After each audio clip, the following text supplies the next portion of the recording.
How to download songs and music using Google Chrome. This tutorial shows you how to download royalty-free music directly from your browser on your Android device. First, open the Google Chrome application on your Android device.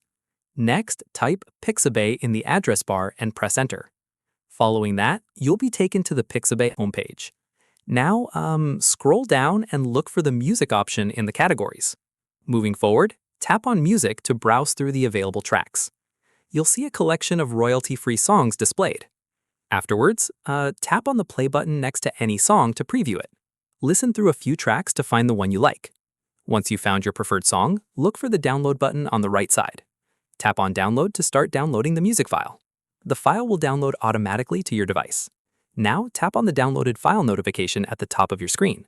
This will take you directly to the downloaded file. You can play it right here in Chrome or exit to find it in your Files app.